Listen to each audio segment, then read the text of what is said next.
tous et bonjour à toutes et merci de nous rejoindre aujourd'hui 15h30 comme tous les dimanches pour une émission encore pleine de peps, pleine de courage, pleine de positivité avec deux femmes d'exception comme toujours.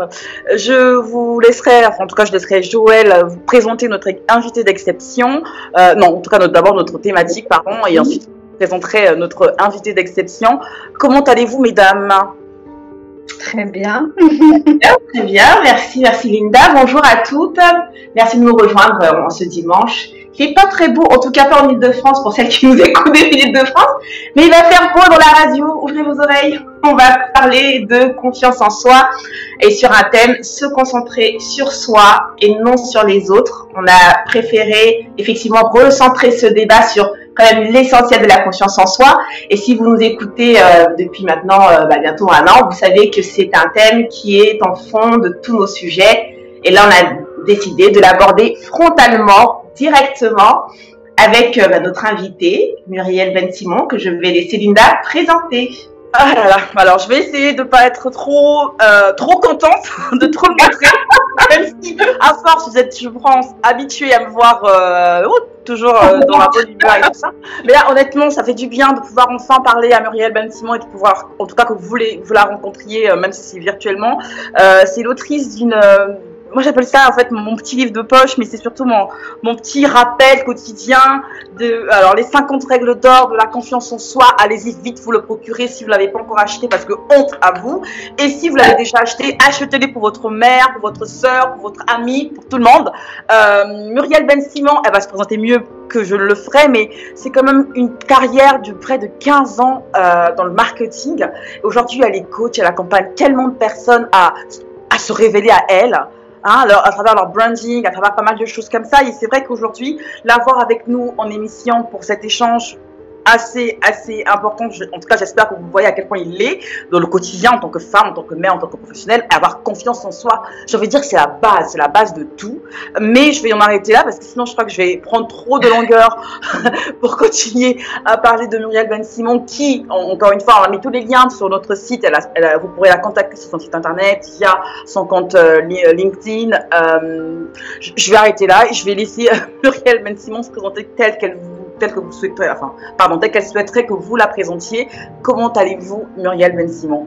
Merci Linda. Écoutez, très très bien. Je suis très honorée de participer à cette émission sur le focus. Voilà. Donc, écoutez, vous voulez que je me présente rapidement?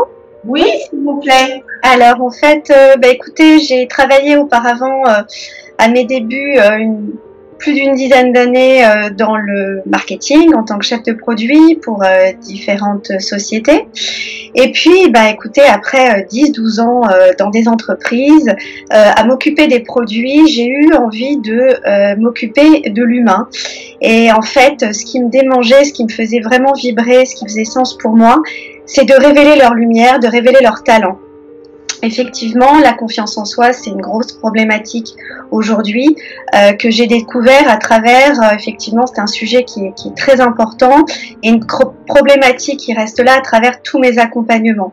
Donc, depuis maintenant presque 10 ans, je suis coach, donc certifiée coach auprès de la formation HEC, où en fait, j'accompagne différents publics, notamment des entrepreneurs. J'ai accompagné à peu près 200-300 entrepreneurs à trouver leur projet, à s'installer, à travailler leur marque et à révéler leur talent.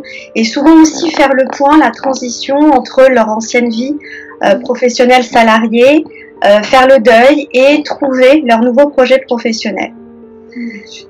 Donc voilà, à travers le réseau Initiative où j'étais coach. Et puis j'accompagne aussi également des femmes, des hommes vers un nouveau projet, que ce soit dans l'entrepreneuriat ou pas. Mais toujours comme focus, c'est vrai, la confiance, l'estime, puisque sans ça, on peut pas avancer finalement, trouver de nouveaux projets. Et une autre cible également, les jeunes, à trouver leur voie d'orientation, notamment aussi leur projet professionnel. Donc j'accompagne beaucoup d'étudiants dans des écoles de commerce notamment, et à travailler leur fameux pitch, voilà, à se reconnecter à leur talent et pour être eux-mêmes, attirer la lumière et trouver leur place et leur voie. Comment on fait? J'ai trop de questions. Non, mais il y a tellement de choses. Mais j'ai une plein de questions qui se bousculent, mais la première, je vais quand même la tirer peut-être de mon expérience personnelle, puisque moi j'étais salariée il y a encore un an, et maintenant je travaille à mon compte, et je voulais savoir sur la confiance en soi, justement, selon moi, elle n'est pas acquise ad vitam aeternam. Est-ce qu'il vous arrive de rencontrer des personnes qui étaient salariées, qui avaient vraiment une carrière établie, qui avaient confiance en eux dans leur travail, et qui, une fois passé, en tout cas, entamé un chemin de reconversion professionnelle, là, tout d'un coup, perdent confiance en eux ou alors ont moins confiance en eux? Tout à fait, parce qu'en fait, effectivement, après plusieurs années dans le salariat, où j'imagine peut-être qu'elles l'ont quitté parce qu'il y avait une perte de sens, un ennui, j'avais envie de voir autre chose, et en fait, eh bien, c'est cette fameuse période où on quitte notre fameuse zone de confort et on va un peu vers l'inconnu. Ouais. Alors, en tant que coach, on accompagne donc ces individus, eh bien, à faire plusieurs pas en avant, à travailler, à ouvrir le champ des possibles pour qu'ils se testent progressivement à avancer, surtout pas à pas, pas de faire des grandes enjambées, pour progressivement prendre appui déjà sur leurs talents et avancer tranquillement par la fameuse méthode des petits pas et des objectifs, les fameux objectifs SMART, comme on dit, réalistes, donc réalisables avec un délai dans le temps et des critères de réussite.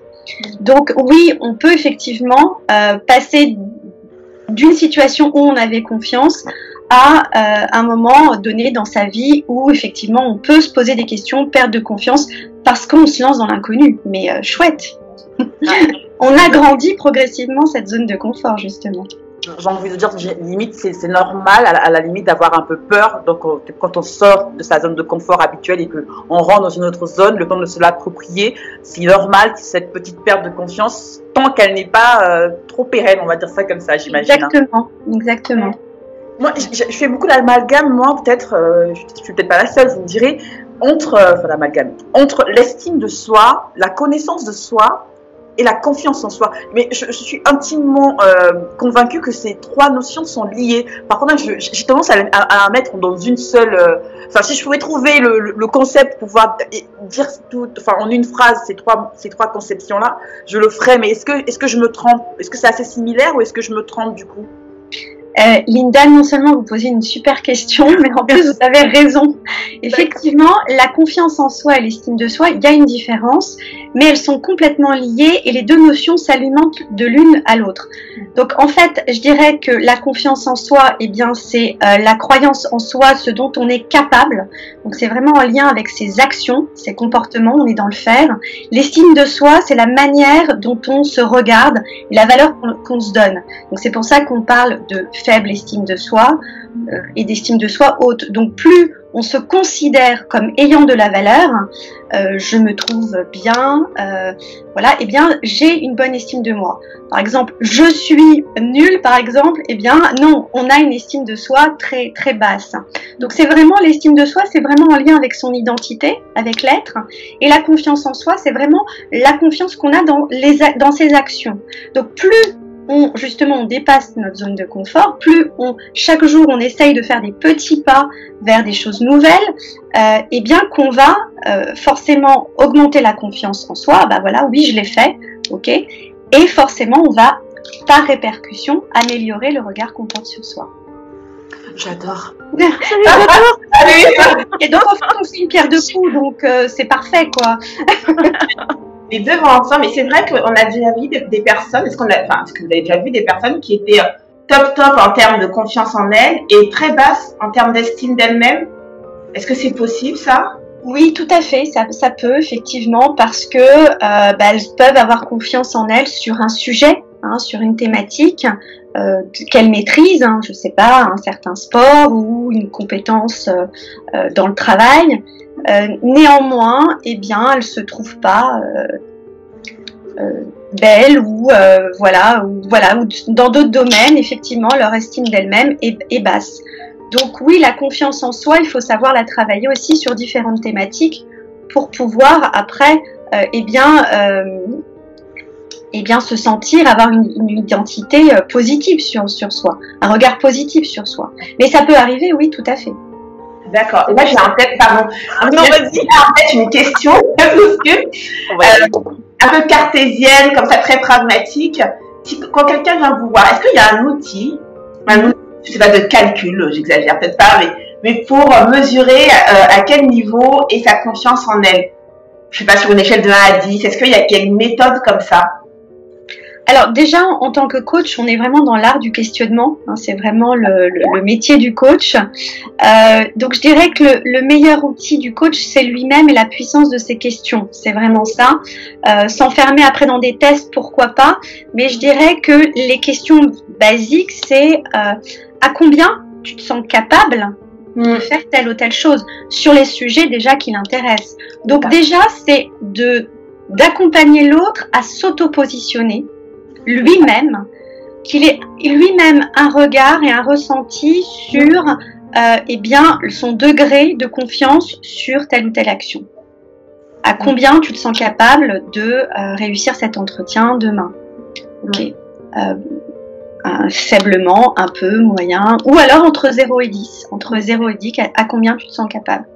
Déjà, pour moi, c'est un des meilleurs outils, c'est voilà, cette histoire de baromètre où en tant que coach, on va lui demander déjà de s'auto-positionner. C'est énorme.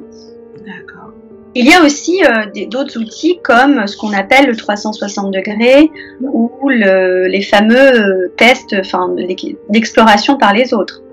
Comment les autres te semblent capables de. Et souvent, on s'aperçoit qu'il y a une différence entre comment moi je me considère capable de faire quelque chose et le regard des autres, qui est différent. Et moi, j'ai envie de vous renvoyer, chères auditrices et auditeurs, au livre de Muriel, tout simplement, mesurer sa confiance en soi. La règle numéro 1, vous avez un petit test qui est génial. Il y a un test. Je ne vois pas de résultats, mais j'ai adoré le faire. C'était fait en 2 minutes, c'était plié. Je vous le recommande fortement. C'est un test avec des résultats. J'avais l'impression de me lire quand je regardais les résultats, mais vraiment, allez-y le faire. Il va vous éclairer encore un peu plus ou juste confirmer ce que vous saviez déjà. Mais c'est vrai que moi, dans tout ce qu'on dit, ça se bouscule dans ma tête. Je sais pas, on va recommencer dans une autre question encore, pour poursuivre. Je sais qu'il y a, comment dire ça, ce que j'aime dans la thématique bien précise de la confiance en soi et de se concentrer sur soi, c'est qu'aujourd'hui, avec l'émergence des réseaux sociaux, ça a eu plein de bonnes choses. Encore une fois, je ne vais pas continuer à cracher sur les réseaux sociaux parce que bon, voilà, je pense qu'avec du recul, les gens savent déjà ce que je pense un peu des réseaux sociaux de manière générale.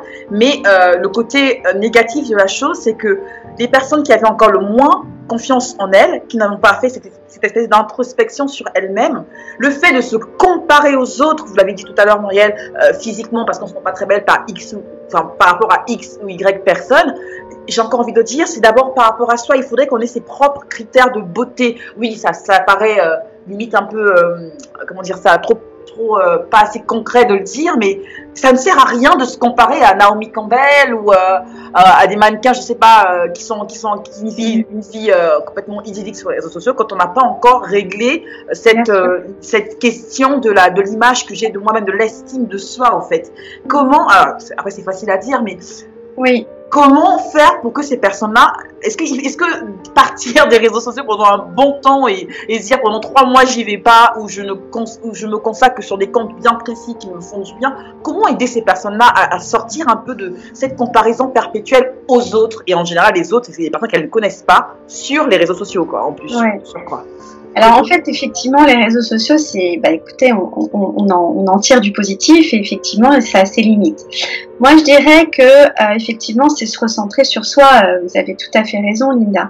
Et se recentrer sur soi, c'est tout simplement de se dire, se reconnecter à ses émotions positives, à des anciens souvenirs positifs, d'expériences réussies, nos petites ou nos belles, nos grandes réussite, là où on se sent fier, où on a éprouvé du plaisir dans certaines actions, et de se dire à travers toutes ces expériences réussies, là c'est un super outil, un très bon exercice que je conseille à tout le monde de faire, c'est je liste toutes mes expériences dont je suis fière, et quel a été mon talent que j'ai utilisé, qui a permis que j'ai éprouvé du plaisir dans cette situation, dans cette expérience de bénévolat ou d'aider un copain ou peu importe. Ok, quelles sont les qualités que j'ai mis en place? Quels sont mes talents?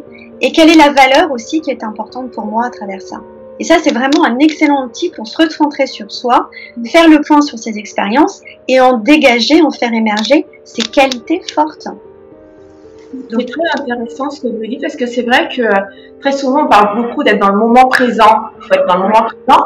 Et là, en quelque sorte, en fait, il faut convoquer le passé, enfin le bon passé, on va dire, et le ramener dans le présent pour pouvoir mieux aborder le futur. C'est ça. Oui, exactement. Ah ouais, il y a un lien. C'est se voir en globalité en fait, et pas seulement la difficulté ou le manque de confiance qu'on peut vivre à l'instant, quoi. Oui, oui, tout à fait. En coaching, par exemple, eh bien, citez-moi spontanément 3 expériences de votre vie, professionnelle ou non, que vous avez aimées, dont vous êtes fiers, et quelles sont, comme ça, là, les 3 qualités qui vous sont propres, que vous avez vraiment monopolisées dans ces expériences-là. Et, bah, déjà, l'estime de soi, elle remonte en flèche pendant cet espace-temps de coaching. Ok, comment vous allez les réutiliser pour des expériences futures? Par rapport aux réseaux sociaux, moi je trouve que ce qui est intéressant, c'est c'est d'aller aussi de se dire, bon bah voilà, j'ai telle qualité, je sais pas moi, de générosité, d'empathie, mais j'aimerais voilà, l'augmenter un peu plus ou développer une autre valeur. Ok, sur les réseaux sociaux, qui je vais aller observer comme mentor, comme personne inspirante qui va me renvoyer en fait de l'information. Je vais pouvoir aller l'étudier et m'en inspirer pour pouvoir évoluer, grandir et me développer personnellement et professionnellement. Donc moi, les réseaux sociaux, je pense que c'est, voilà, si on n'en abuse pas, c'est intéressant d'utiliser comme de la veille pour s'ouvrir, pour être curieux sur, voilà, essayer de taguer des mentors, des personnes inspirantes, tout simplement pour évoluer. J'adore ce que vous dites parce qu'en fait, là, du coup, on remplacerait la comparaison et ce qui nous fait un peu mal à chaque fois, on se sent rabaissé, par l'inspiration. C'est autre chose. Et peut-être est-ce que selon vous, quelqu'un à qui on se compare, qui, du coup, dans cet esprit de comparaison où on a un petit peu mal, ça serre le cœur, est-ce qu'on peut garder la même personne et plutôt changer notre perception en inspiration? On se disait, en disant, bah, au lieu de me dire que je suis pas assez, essayons de voir comment je peux aller vers ce que cette personne véhicule en fait. Oui, si ça me plaît, tout à fait, je vais m'en inspirer. Ok, comment elle se comporte dans la vie, qu'est-ce qu'elle a mis en place, en quoi elle m'inspire, qu'est-ce que j'ai envie en fait de quelque part de capter de chez elle pour le développer chez moi. Je sais pas, ça peut être sa façon de son aisance à l'oral, sa manière peut-être dont elle est à l'aise dans son comportement non verbal, dans les actions qu'elle a entreprises, comment je peux m'en inspirer. Donc en fait, c'est tout simplement de pas se comparer, et dire ah je suis nulle, j'ai rien fait, mais au contraire de partir de ce qu'on a déjà et de mettre le coup de projecteur sur ses talents et de les agrandir encore au maximum. Ah ouais, c'est très bien ça parce que c'est justement ce qu'on disait que alors pas les autres, nous d'abord et pas les autres, et finalement on voit bien que les autres un petit peu, mais alors de la bonne manière, alors du coup vraiment à utiliser. En nous rabaissant pas, mais au contraire en disant mais ok, comment est-ce que je peux faire un pas de plus pour développer mon audace ou mon aisance à l'oral ou tout ce qu'on appelle les soft skills, ma créativité. Voilà, j'ai envie de développer ma créativité, je sais pas comment faire. C'est une qualité qui est sûrement peut-être enfouie en moi, mais aujourd'hui je ne sais pas, j'arrive pas à l'exprimer. Bon bah ok, on va aller sur les réseaux sociaux, on va aller taper des mots-clés, et on va essayer de s'inspirer, d'écouter des conférences, des conférenciers, des coachs ou autres qui nous parlent de créativité et comment on va s'en inspirer. C'est vrai qu'une fois qu'on a assez avancé dans... alors, avant, j'aimais bien dire travail de la connaissance de soi ou de la confiance en soi. Maintenant, j'aime bien remplacer travail par voyage. Parce que je trouve que l'idée de voyage est beaucoup plus agréable, je trouve. Même si dans le voyage, il peut y avoir des péripéties pas très, on va dire, drôles. Mais quoi qu'il en soit, le voyage de soi-même. Et à un moment, on arrive à un chemin où il faut qu'il y ait l'affirmation de soi. Tout à fait. Moi, j'ai on va dire une mentalité assez anglo-saxonne et qu'en France, quand on revient et qu'on a cette affirmation-là de soi, il y a beaucoup de prétention qui est perçue par soit les personnes qui n'ont pas suffisamment confiance en elles dans ce domaine précis dans lequel une personne s'affirme, comment essayer de malgré tout faire un pas supplémentaire vers cette affirmation de soi sans pour autant passer pour quelqu'un de complètement arrogant et qui veut écraser les autres ou qui a trop d'énergie, j'en sais rien. Enfin, alors, super Linda, j'adore parce que j'adore une troisième notion là. On a parlé de confiance, donc c'est bien parce qu'on voyage à travers le soi et la confiance. On a parlé de confiance, on a parlé d'estime de soi, c'est le regard que je porte sur moi. Et là, vous me parlez d'une troisième notion et qui est encore différente mais liée. C'est l'affirmation de soi. Eh bien, l'affirmation de soi, en quelques mots, c'est justement de respecter, faire respecter ses droits, ses idées, ses opinions, tout en respectant l'autre. Voilà. Donc, sans manipulation, sans agressivité et dans le rapport gagnant-gagnant. Donc, comment on le met en place, c'est ça? Après, c'est vrai qu'on va le faire en moins d'une heure, parce que là... quelques astuces. Alors, c'est très simple, des astuces déjà. Alors, déjà dans la communication, tout simplement verbale et non verbale, s'affirmer, c'est effectivement déjà un stade au-dessus, donc l'estime de soi. Donc, effectivement, je me considère, j'ai de la valeur, donc je vais me respecter, mais je respecte l'autre. Donc, sans agressivité. Les outils, eh bien, c'est OK, c'est tout simplement, face à une situation, d'être en capacité de pouvoir tout simplement, dans une réunion, dans une relation de communication à 2 ou 3 personnes, d'oser dire, d'oser exprimer eh bien, ce qu'on ressent, d'oser exprimer ses opinions, tout en acceptant bien sûr le point de vue de l'autre. Donc, ou tout simplement oser dire non quand ça ne correspond pas à ses motivations, à ses besoins, à ses valeurs. Donc c'est oser dire non, s'affirmer, c'est oser dire non, et c'est aussi exprimer ce qui peut choquer dans une certaine situation. Alors on a des outils en coaching et en thérapie aussi, bien sûr, en développement personnel. C'est les fameux outils de la communication non violente. C'est, on fait face, on décrit une situation de manière très factuelle. On dit effectivement en quoi cette situation nous a choqué ou frustré. Donc on parle de son sentiment. On met en avant son besoin. Eh bien voilà, j'ai besoin de respect, de reconnaissance. Et on fait tout simplement une demande. Voilà. Donc ça peut être utilisé aussi comme outil de faire une critique, par exemple, constructive. En tout cas, pour que, voilà, l'idée, c'est, voilà, je m'exprime, je fais valoir mes droits, mais comment ensemble, on peut collaborer pour que moi, je me fasse respecter et toi aussi. Donc, voilà, c'est les outils de la CNV, c'est les outils aussi, ce qu'on appelle du desk, plutôt dans les formats d'entreprise. C'est toujours pareil, on décrit une situation, on exprime son sentiment, son besoin, et on fait une demande vis-à-vis de l'autre, en fait. Une demande qui respecte l'autre. On est toujours dans, voilà, la solution. Qu'est-ce qu'on va y gagner tous les deux en apportant une nouvelle solution face à une situation qui a posé problème. Donc, on anticipe aussi tout ce qui est des conflits qui peuvent l'être. Donc, l'affirmation de soi, c'est hyper important aussi, bien sûr. J'ai beaucoup aimé justement une des astuces que vous donnez aussi dans votre livre, dans la section affirmer ses idées, ses propres idées au fait. Vous avez parlé d'un mot, un adverbe tout simple, justement c'est simplement, mettre quelque part à un moment de la phrase l'adverbe simplement, et c'est vrai que ça adoucit le fait de pouvoir justement affirmer et justement parler de ses idées. Si elles sont surtout en plus contradictoires avec celles émises par la personne en face, le petit mot simplement permet justement d'atténuer un peu le caractère peut-être trop brutal qui peut être perçu comme brutal avec l'autre. Moi j'adore, je sais pas, je crois qu'une heure par là, effectivement, déjà c'est vraiment accueillir la réaction de l'autre. Je comprends que tu sois très pressé d'aller à ce rendez-vous.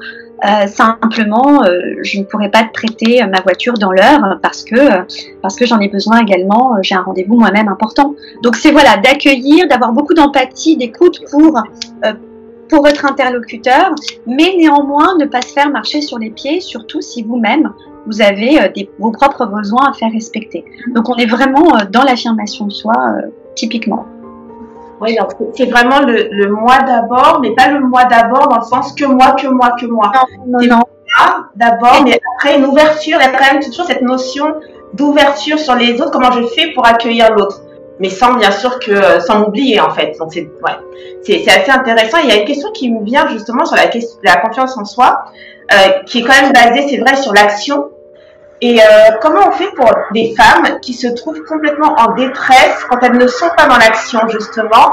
Parce que comme l'action, c'est ce qui leur permet justement de montrer un peu leur valeur, et du coup, elles ont du mal à se déconnecter, à ne pas être dans l'action.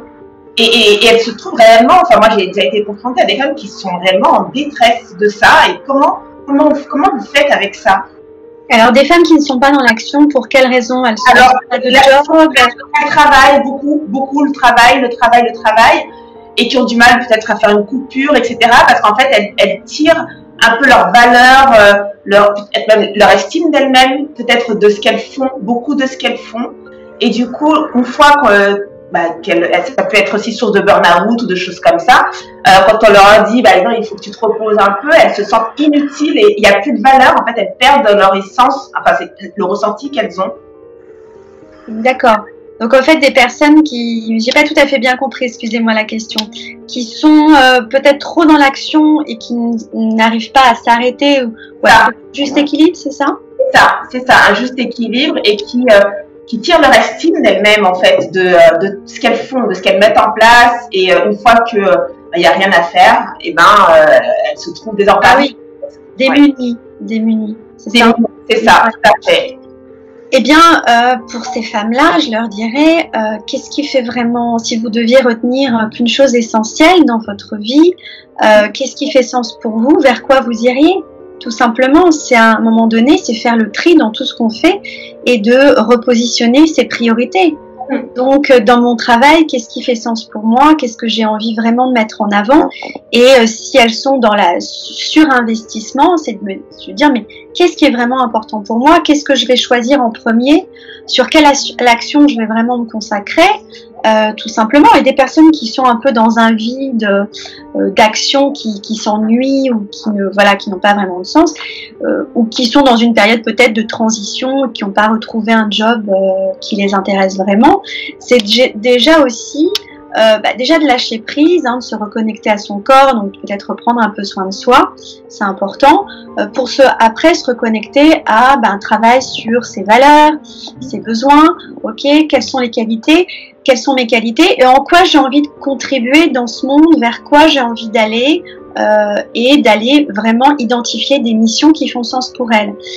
Si c'est des personnes qui sont en recherche de job, c'est aussi peut-être d'aller s'exprimer à travers des actions bénévoles, où là elles augmentent leurs compétences, elles ont un regard positif sur elles-mêmes parce qu'elles contribuent à faire quelque chose d'utile, ça a du sens pour elles et elles améliorent leur qualité et leurs compétences. Donc voilà, je dirais, c'est de prioriser aussi sur des actions qui ont du sens. Franchement, si avec tout ce qu'on dit, on ne trouve pas quelque chose pour nous...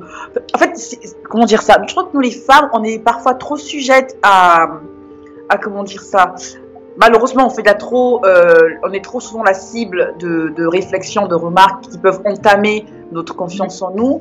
Et puis nous aussi, il faudrait qu'on soit assez forte, ouverte et surtout qu'on lâche prise et qu'on accepte qu'on ne peut pas être bonne partout. On peut pas exceller partout. Donc du coup, qu'on se dise, ok, s'il y a 5 domaines que j'apprécie, et que sur les 5, j'excelle dans un ou dans 2, je me focalise dessus, sur ces 2-là, et je puise ma force, ma confiance en moi dans ces 2 domaines particuliers. Et puis les 3 autres, je vais aller picorer ici et là, et puis ça va aller bien. Ce n'est pas grave, il faut qu'on apprenne à lâcher prise. Parce que j'ai regardé les chiffres la dernière fois, j'ai plus ça exactement en tête, mais j'ai l'impression qu'il y a plus de femmes, effectivement, qui sont plus concernées par le manque de confiance en elles que les hommes. Les hommes, et du coup, en plus, en second point, j'avais aussi lu que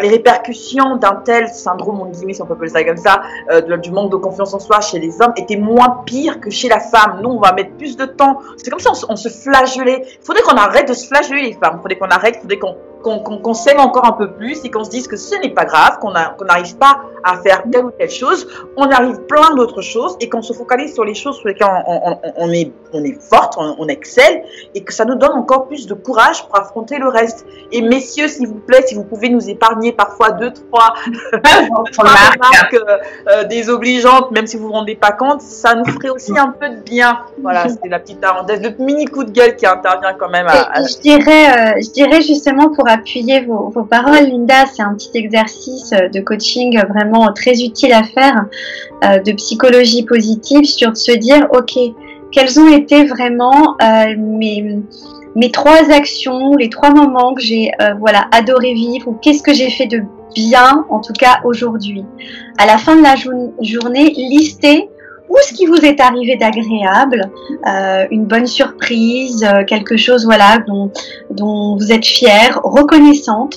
Voilà, cette petite action, cet petit exercice de gratitude envers la vie, ça va vraiment vous amener à être beaucoup plus en confiance en vous-même, augmenter votre estime de vous et de dire ok, finalement, je me rendais pas compte que j'ai fait tout ça, qu'il m'est arrivé plein de belles choses aujourd'hui et finalement, j'ai de la valeur, ok, donc c'est déjà bien. Voilà.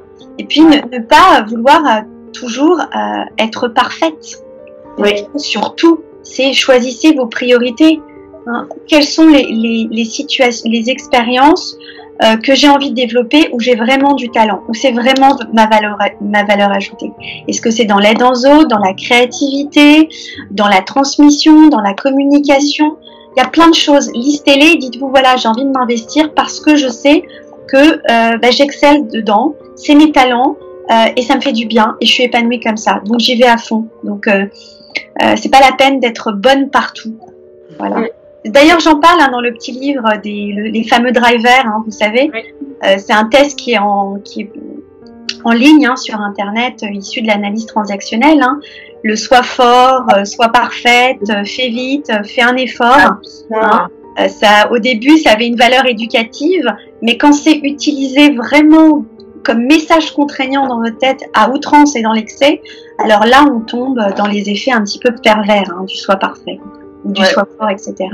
Donc, restez toujours dans le juste équilibre. Hein. Et en quoi ça a du sens si je dépasse les limites? Est-ce que ce projet, il a besoin d'avoir zéro faute? Est-ce qu'il doit être souligné en rose? Non, c'est quoi l'enjeu derrière? Posez-vous la question pour chaque action, c'est quoi l'enjeu en fait? Et là, vous positionnez à chaque fois en fait votre investissement. Donc la confiance en soi, c'est vrai que c'est pas être Robocop, c'est-à-dire on est fort à tout, on a toute épreuve. Non, c'est quoi? Avant tout, c'est pourquoi j'ai envie d'avoir confiance en moi aussi. Vers quoi j'ai envie d'aller, vers quoi j'ai envie de me développer, quoi, tout simplement. J'ai envie d'être heureuse, tout simplement aussi. C'est un bon motivateur, ça, d'être heureux dans sa vie. Ouais, je sais pas, moi, si par exemple, je sais pas, je vais avoir du mal à apprendre une nouvelle langue étrangère, le chinois ou autre. Ah, j'ai pas confiance en moi, ok, mais c'est pas très très grave. Où est-ce que j'ai envie d'avoir confiance en moi? Établissez un plan d'action, voilà. Donc. Et est-ce que selon vous, j'ai pas confiance en moi comme ça, comme une phrase un peu absolue, c'est vrai? Est-ce qu'il n'y a pas toujours quelque part où on a confiance en nous du coup? Parce que justement on parlait de domaine où parce que souvent il y a des femmes qui disent moi j'ai pas confiance en moi, mais est-ce que c'est dans l'absolu comme ça c'est vrai? Est-ce qu'il y a vraiment zéro confiance ou est-ce qu'il y a toujours un petit truc on a confiance en nous? Ouais. Excellente question, Joël. Mais quand vous êtes dans une séance de coaching en tant que coach, ah oui, vraiment, tu as zéro confiance en toi, tu es sûr? Il n'y a aucun événement dans ta vie, jamais, mais tu es vraiment sûr de toi? Oh bah non, quand même. Ah oui, c'était quoi? Et là, tu t'es senti comment?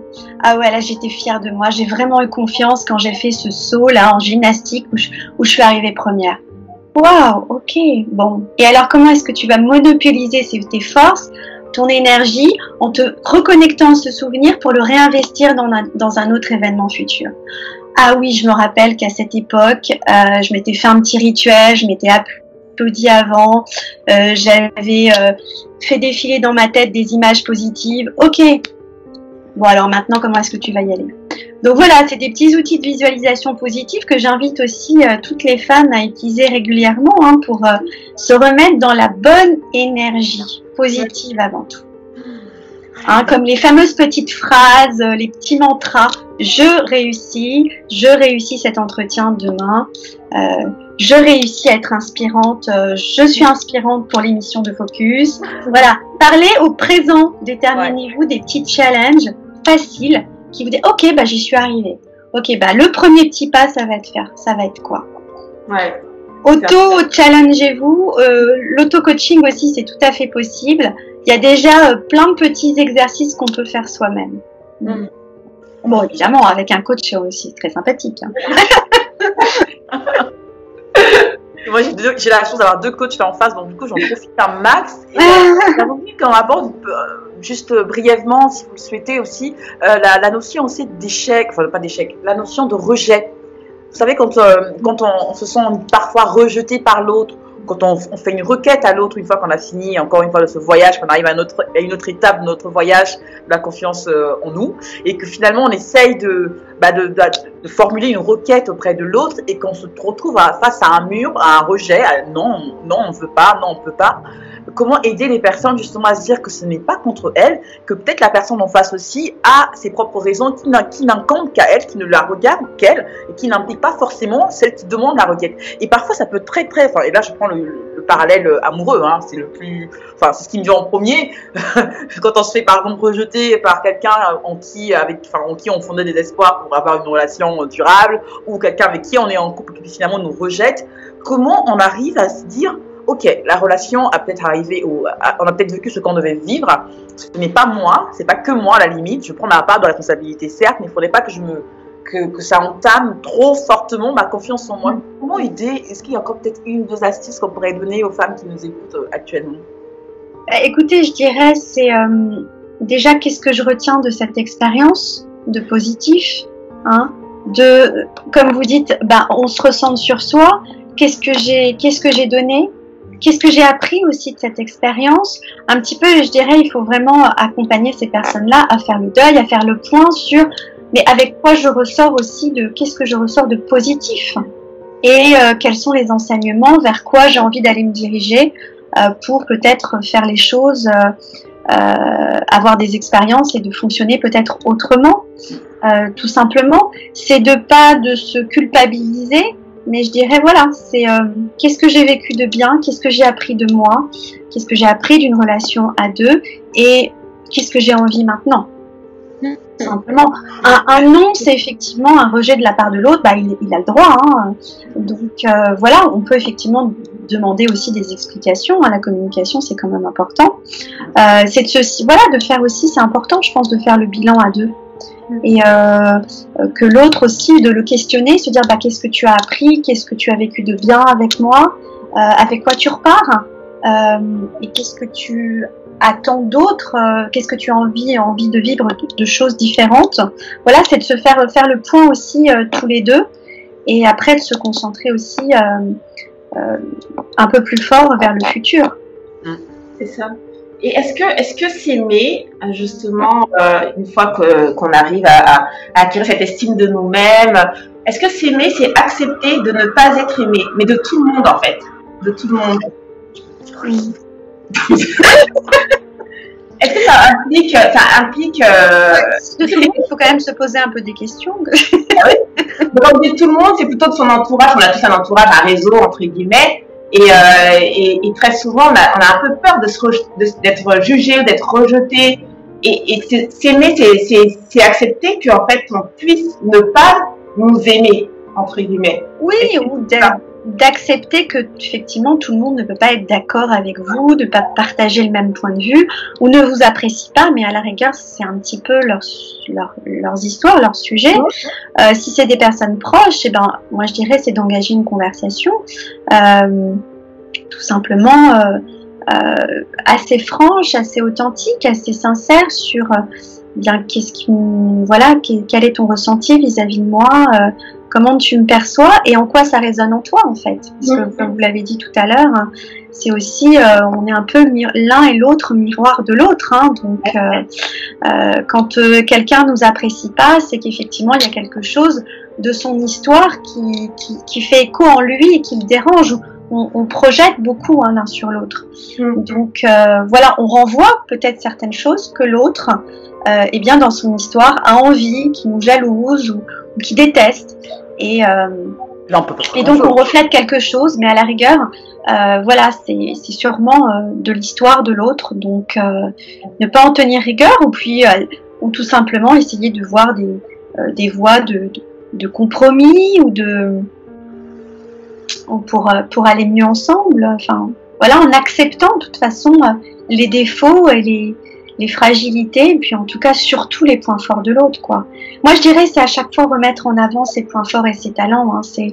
Moi je suis toujours dans une démarche de mise en avant, de révélation des talents et de mise en avant de ce qui fonctionne bien, voilà, de ses atouts, et de voir comment ces zones de fragilité, eh bien petit à petit on peut les améliorer si on en a envie.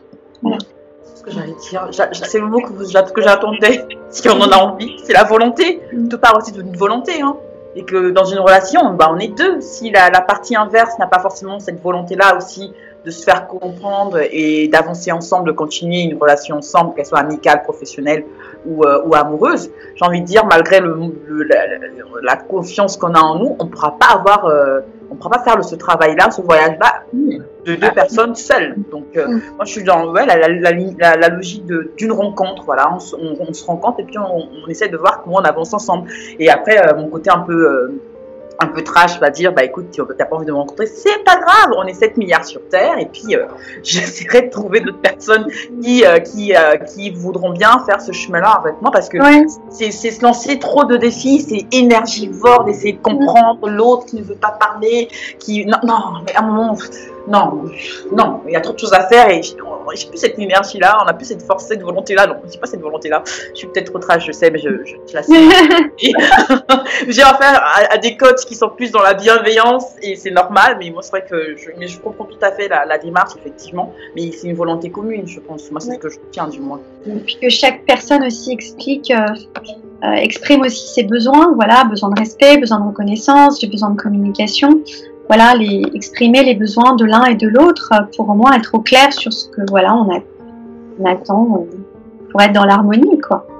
On est d'accord que si la personne exprime ses besoins clairement à l'autre et que l'autre n'en tient pas compte, on est d'accord que ça ne sert pas à grand chose de continuer à essayer.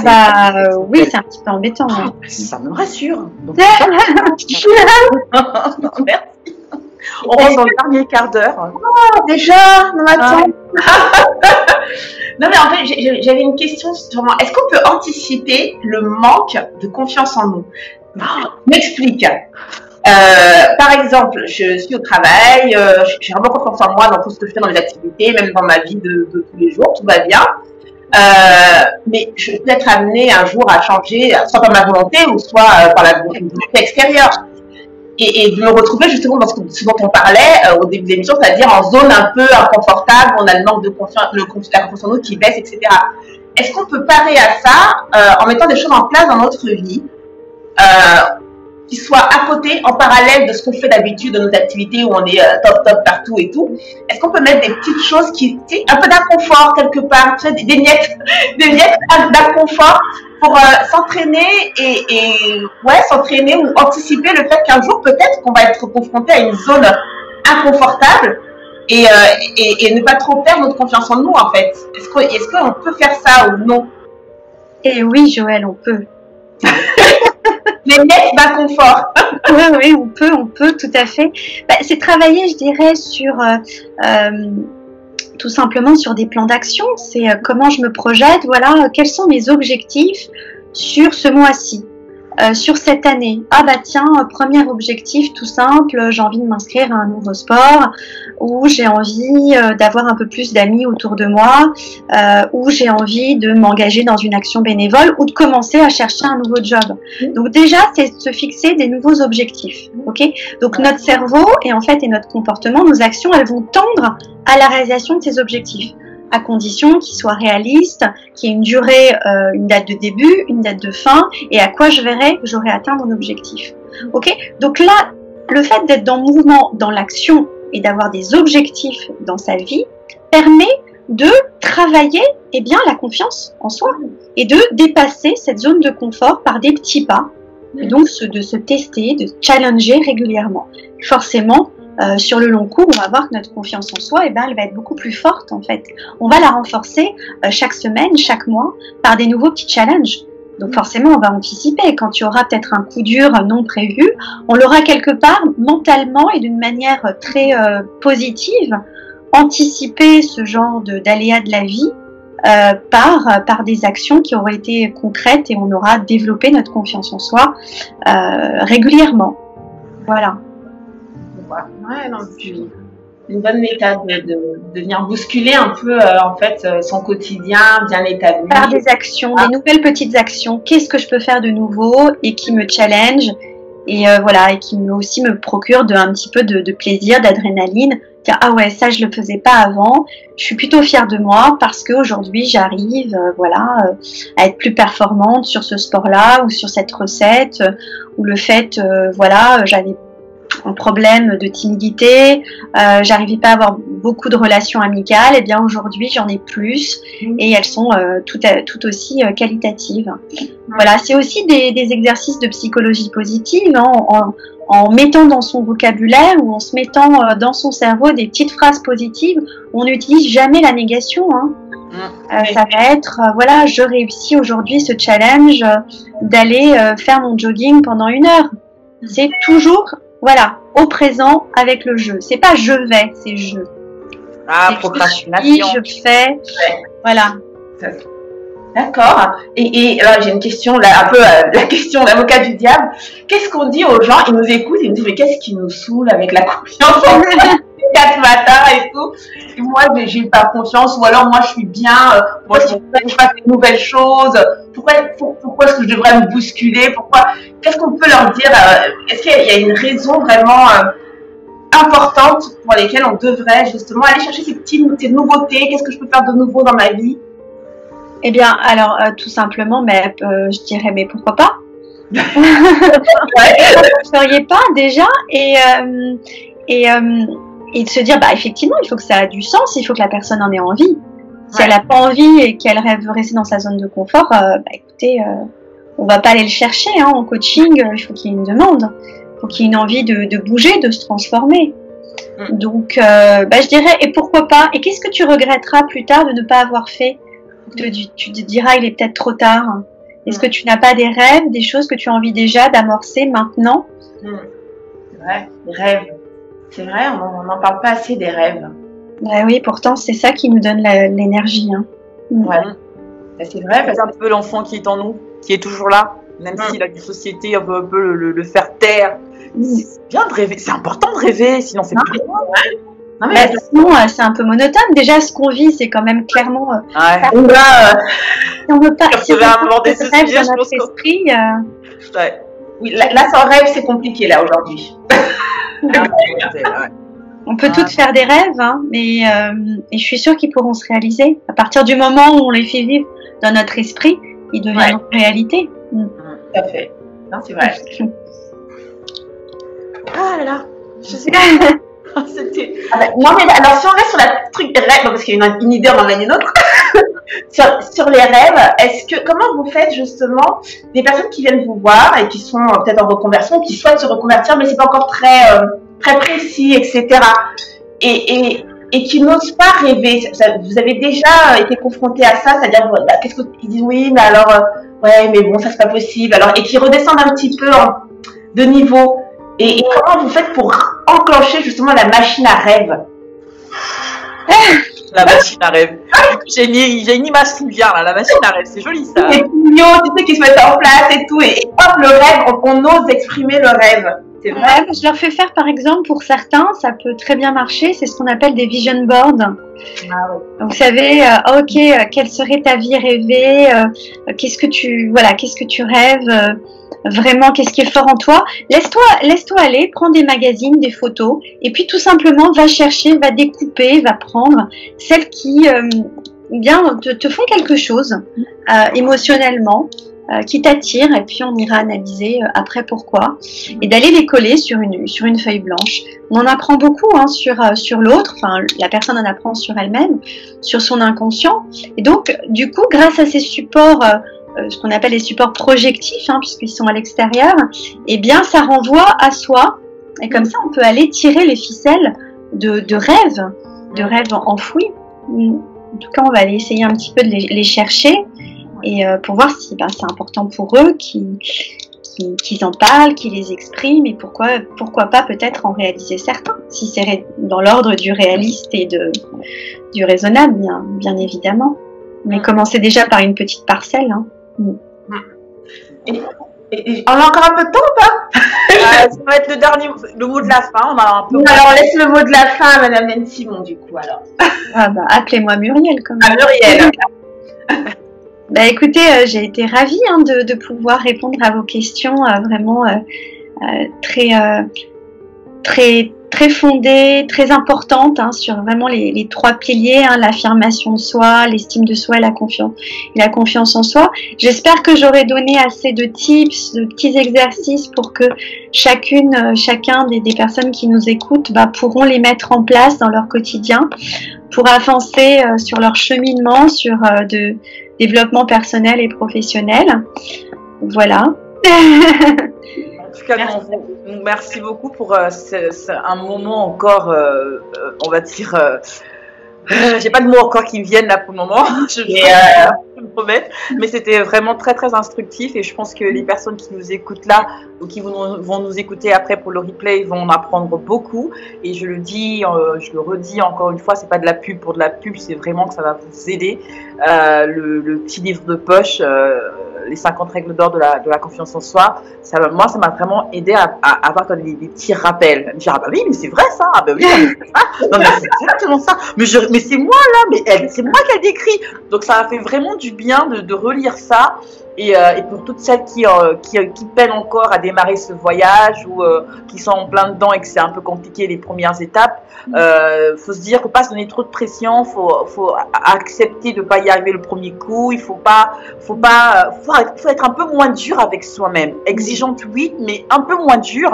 Et c'est le voyage de toute une vie, donc on peut le commencer tardivement, quoique tôt c'est encore mieux, mais on peut le commencer tardivement et on peut le continuer. Il n'y a pas de destination, et c'est ça que la beauté, je pense, du truc.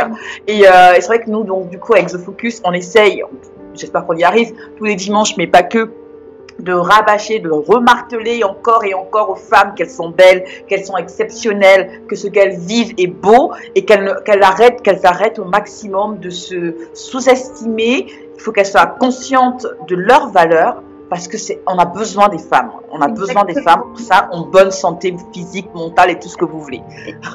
Et je dirais que reconnectez-vous à vos expériences réussies. Vos talents, reconnectez-vous à vos talents, vos émotions positives, dans ces souvenirs positifs, listez vos qualités, et fixez-vous des petits objectifs et des rêves. Moi j'ai eu un rêve là qui s'est réalisé aujourd'hui, c'était de passer à la radio. Ah donc je dirais heureusement que j'avais ces rêves-là, parce que je leur ai permis de se réaliser du coup. C'est vrai. Et vous avez contribué à réaliser aussi de vous avoir. Vous avez réalisé votre rêve, c'est le nôtre. Du coup, c'est génial. Alors mais moi je retiendrai pour mot de la fin vraiment l'astuce du passé, d'aller chercher dans le passé ce qui s'est bien passé, ce qu'on a réussi, de le mettre et de le poser sur la table du présent comme ça, et que ça nous accompagne pour le futur. En fait, cette ligne du temps comme ça qui est ininterrompue et qui fait ce qu'on est, moi je trouve ça vraiment beau, poétique, encourageant, positif, et puis c'est de pas se fractionner, quoi. On n'est pas, je veux dire, oui, aujourd'hui on est le 6 février, c'est ça? Donc j'ai appelé le 7. Ça revient. Alors on est le 7 février, et j'ai eu des choses, j'ai eu des choses le 7 février de l'année dernière qui se sont bien passées, et puis le 7 février de 2022, et ben ce sera aussi bien et c'est génial. Moi je retiens vraiment ça, c'est super beau. Merci, merci. Et le sourire c'est important aussi. Ah ouais. Et ça rire pas des ondes positives au cerveau. Avec Cheval, on est servi. Allez, souriez frais. Merci à toutes, merci de nous avoir suivis ce dimanche. Et on va dire une petite touche pour pour le dimanche prochain, du coup, parce que vous êtes sans savoir que c'est le fameux jour des amoureux. Je vais pas vous dire ce que j'en pense de la fin de Saint-Valentin. Quoi qu'il en soit, on va recevoir un homme d'exception. Bah oui, ça nous arrive de temps en temps. Hein. On n'est pas contre les hommes. Hein. C'est une radio dédiée aux femmes, mais on n'est pas contre les hommes. Bien au contraire, on en a besoin d'ailleurs. Et on va recevoir un invité mystère qui va nous expliquer un peu sa position très assumée de ses convictions, ses valeurs, on va dire limite ancestrales et très hyper conservatrice de ce qu'est la relation de couple, le rôle de la femme dans un couple, le rôle de l'homme dans un couple et le rôle des deux dans le couple. J'ai hâte d'être à cette émission qui va être sur un format un peu différent parce que cette fois-ci, toutes les trois co-animatrices nous seront présentes avec cet invité mystère et on sera en simultané sur Facebook et YouTube comme on l'a fait par le passé pour les rencontres The Focus. Donc j'espère que vous serez également présents et plus nombreux du coup pour le 14 février pardon. Et nous on vous remercie encore une fois d'être de plus en plus nombreux et nombreuses à nous écouter tous les dimanches sur The Focus Radio, l'univers de la femme, de la mère et de la pro. On rend l'antenne. Bonne fin de dimanche à tous et à toutes. Au revoir. Au revoir.